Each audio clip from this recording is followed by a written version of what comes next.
Hello winners, divine lights association team के special counselling segment for job holders में आप सभी का हार्दिक स्वागत है। जी दोस्तों, इससे पहले कि हम ये सेगमेंट शुरू करें, हम आप सभी लोगों को बताना चाहेंगे कि ये सेगमेंट स्पेशली चैलेंज्ड इंडिविजुअल्स अर्थात दिव्यांग जनों को ध्यान में रख करके बनाया जा रहा है।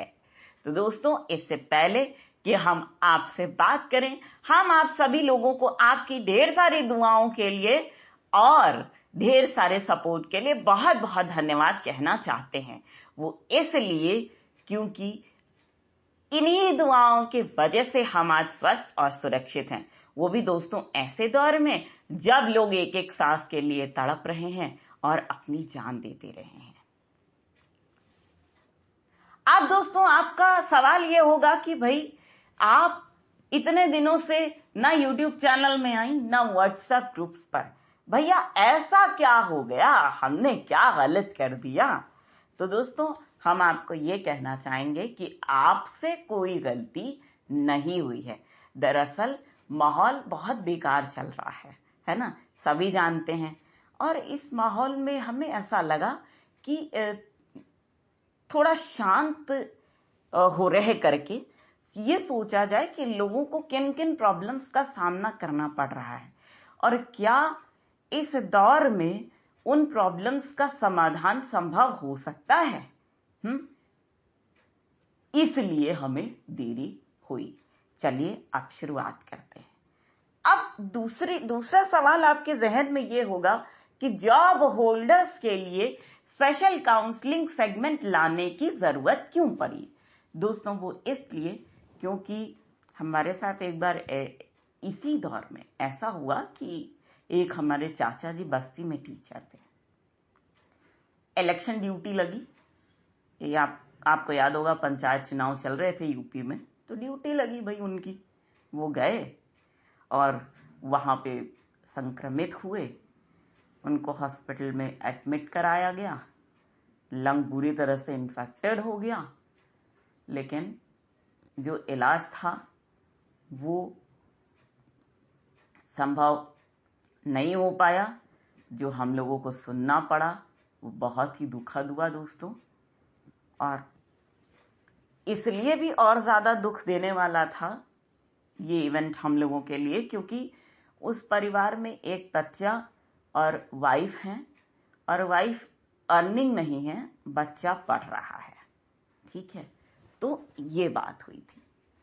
तो इसलिए जॉब होल्डर्स के ऊपर कई लोगों की जिम्मेदारी होती है परिवार के, स्पेशली जब वो एकलौता अर्निंग मेंबर होता है। तो इस लिहाज से आप समझ सकते हैं कि अब उनके लिए ऐसी काउंसलिंग बहुत जरूरी हो जाती है जिससे वो ज्यादा से ज्यादा सेविंग्स कर सकें और लाइफ टाइम जब तक वो जीवित हैं और उसके बाद जब तक उनके परिवार के सदस्य जीवित हैं तब तक उन लोगों को कोई प्रॉब्लम ना आए।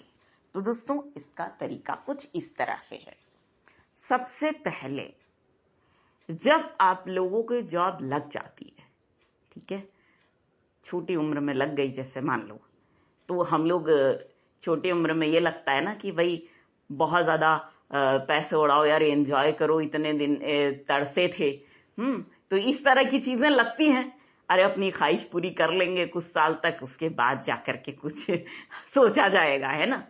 तो ऐसा आप करना है, लेकिन थोड़ा सा कम करना है।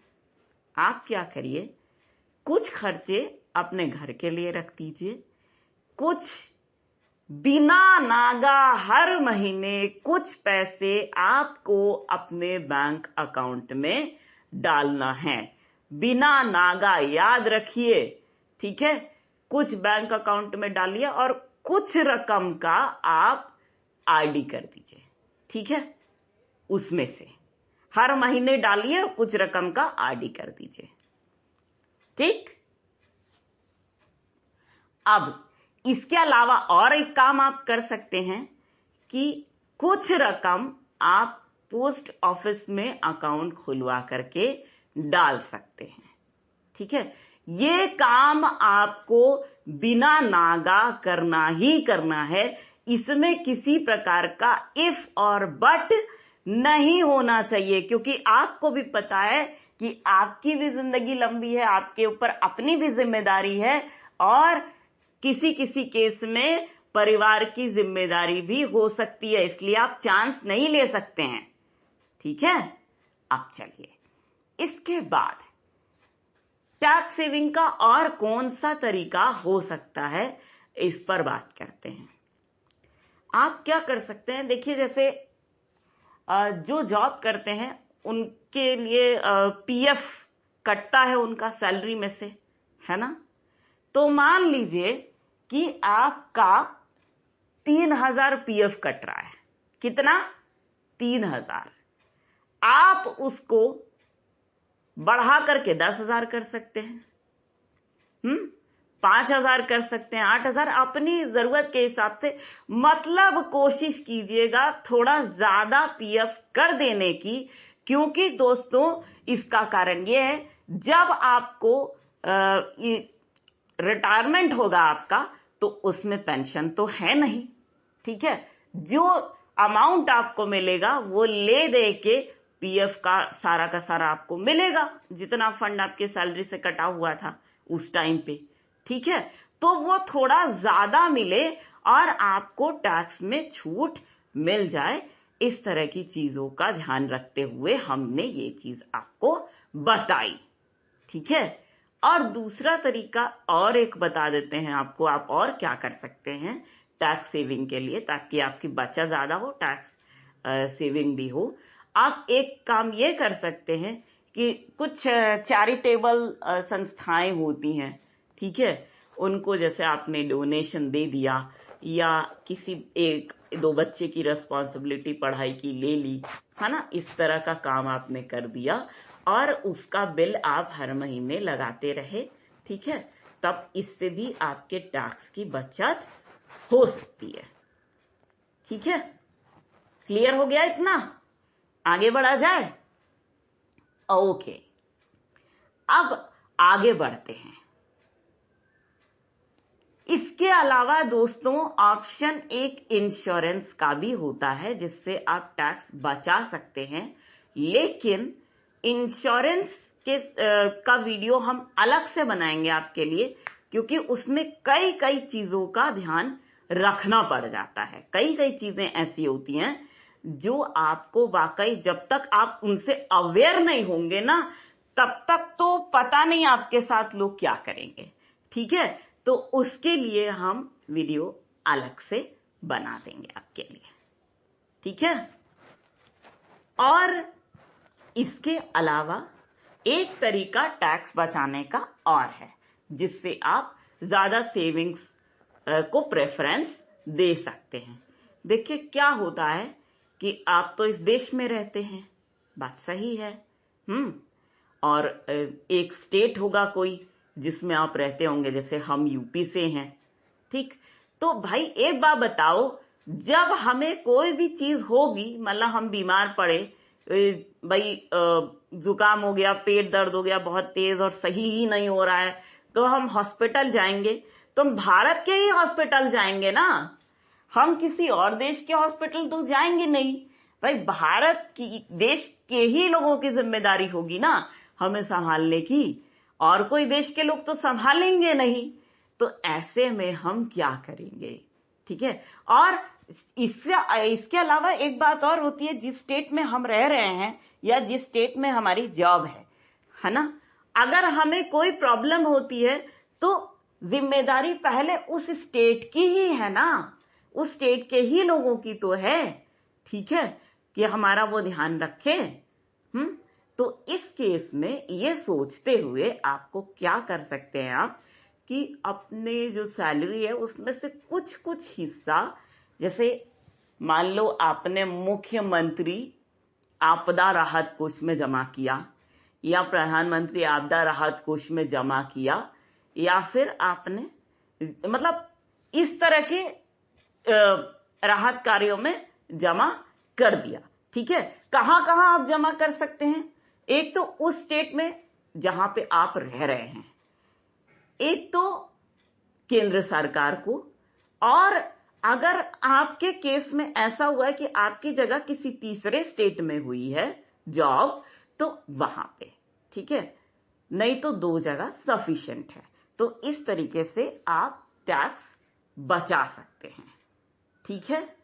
अब आपको करना क्या है? आपने एक और चीज हम आपको बता देते हैं, वो ये कि मान लीजिए सेविंग अकाउंट आपका, चाहे बैंक में आपने बनाया हो सेविंग का या फिर पोस्ट ऑफिस में, जैसा कि बताया गया था, तो सेविंग की जो रकम है वो आपकी बहुत ज्यादा हो गई, ठीक है, क्योंकि आपकी सेविंग हैबिट पहले से पड़ी हुई थी, ठीक है। तो आपको ऐसी स्थिति में करना क्या होगा कि बैंक की तो आपने आरडी खोल दी, फिर पोस्ट ऑफिस में भी आप आरडी खोल सकते हैं। कम से कम 5 साल की आरडी होती है, ठीक है, वो खोल दीजिए, ठीक है। अगर आपका आरडी मैच्योर हो जाता है तो फिर से कुछ अमाउंट का आरडी आप 5 साल के लिए बढ़ा दीजिए। इस तरीके से आप करिए, ठीक है। कम से कम आप, भाई जॉब लगी उसके 50 साल 45 साल जितना आप कर सकते हैं, 25 साल जो भी, उतने साल आप ऐसा करें। अब इसके बाद आपकी लाइफ में एक फेज आता है जब आप रिटायर होते हैं, कुछ पैसे आपको मिलते हैं, आपने पहले से सेव किया तो आपको कोई दिक्कत नहीं आएगी, ठीक है। इसके बाद आपको क्या करना है वो हम आपको बताते हैं। पीपीएफ अकाउंट भी एक चीज होती है, पब्लिक प्रोविडेंट फंड, ठीक। तो उसमें आप क्या कर सकते हैं, मैक्सिमम 1.5 लाख तक जमा हो सकता है आपका, ठीक है। तो हर साल आपको 15 साल तक 1.5 लाख रुपए जमा करना होगा, ठीक है। उसके बाद से ये अमाउंट आपका बढ़ता रहेगा, ठीक है। 15 साल के बीत जाने के बाद आप चाहें तो 5 साल के लिए उसको बढ़ा सकते हैं, ठीक है, कुछ पैसे जमा करके, ठीक है। और अगर आपको ऐसा लगता है कि भाई दिक्कत हो रही है, तो आप ऐसे में क्या कर सकते हैं कि वो जो अकाउंट है उसको सरेंडर करके पैसे ले सकते हैं। सरेंडर करके मतलब अब हम पीपीएफ अकाउंट नहीं चलाएंगे, हमारा पैसा दे दीजिए, ठीक है। इसको एक तरीके से और किया जा सकता है, वो तरीका कुछ इस तरह से है दोस्तों। मान लीजिए आपने सेविंग रकम जो है बहुत सारी इकट्ठा कर ली, ठीक है।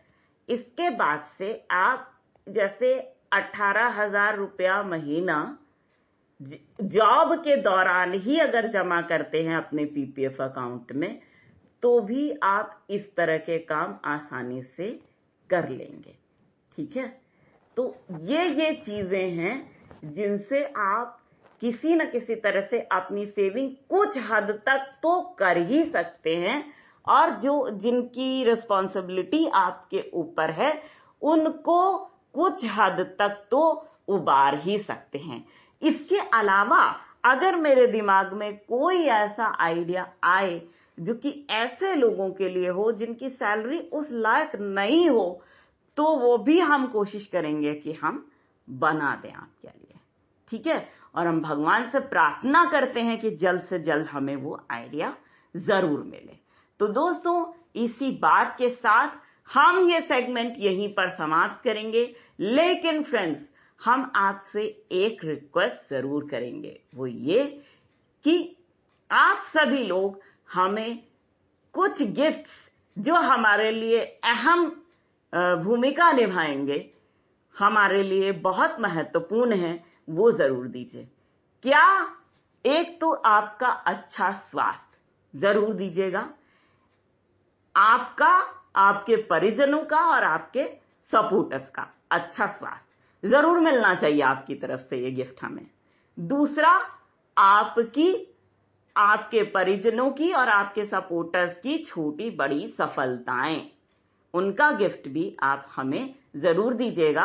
और तीसरा, आपके परिजनों की और आपके सपोर्टर्स की ढेर सारी खुशियां, ये भी आप हमसे साझा जरूर कीजिएगा। इससे क्या होगा कि आप लोगों की खुशियां बढ़ेंगी ही, ठीक है। और अगर मान लीजिए कोई बाधा आती है, देखिए जीवन का तो अभिन्न अंग है बाधा, दुख, तो इसको भी अगर आप साझा करते हैं तो ये क्या होगा, ये डिवाइड हो जाएगा, कम हो जाएगा, ठीक है। और आप अपनी जिंदगी खुशी खुशी जी लेंगे, ठीक। तो इसी बात के साथ हम आप सभी के ढेर सारे प्यार, जुनून, जज्बात और कड़ी मेहनत के साथ साथ आप सभी की उस कोशिश को भी दिल से सलाम करना चाहेंगे, जिसकी बदौलत ना सिर्फ आप सभी नई नई ऊंचाइयों को छू रहे हैं, बल्कि साथ ही आप सभी हर क्षेत्र में अपनी योग्यता का झंडा निरंतर गाड़ रहे हैं। तो इसी बात के साथ हम आप सभी के ढेर सारे प्यार, जुनून, जज्बात और कड़ी मेहनत के लिए आपको सलाम करते हुए पूरी डिवाइन लाइट्स एसोसिएशन टीम की ओर से आप सभी को कहना चाहेंगे दिल से प्यार भरा नमस्कार। Finish.